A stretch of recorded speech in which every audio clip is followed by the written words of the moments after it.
rien ne doit et ne peut entraver cette relation exceptionnelle. Nous voulons bâtir un pont entre l'Algérie et la France. Il existe bien évidemment par notre histoire et par notre culture, mais tourné plus que jamais vers l'avenir. L'Afrique est ce grand continent d'avenir pour l'Europe et pour la France. Et c'est ensemble que nous voulons construire cette relation. Deuxièmement, et j'aurai l'occasion de le lui dire tout à l'heure, exprimer mon plus grand respect pour les raisons qui ont été évoquées, bien sûr, par le Premier ministre, mais aussi parce qu'il a joué, vous l'avez bien compris, un rôle essentiel avec François Hollande dans cette relation, exprimer donc mon affection et notre soutien au président Bouteflika.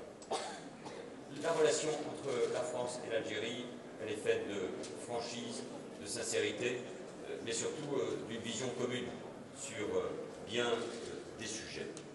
Enfin, tout en disant que je connais bien l'Algérie, et notamment la liberté de ton, et donc la liberté de la presse, de ses journalistes. Vous en êtes, et nous en sommes parfois, j'allais dire les victimes, non, les cibles. Et c'est ainsi qu'une société se construit démocratiquement.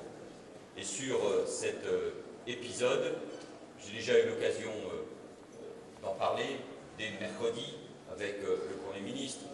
L'ambassadeur a aussi entamé un certain nombre de démarches. J'ai déjà eu l'occasion d'exprimer mes regrets. C'est une décision des autorités algériennes. Les messages sont passés.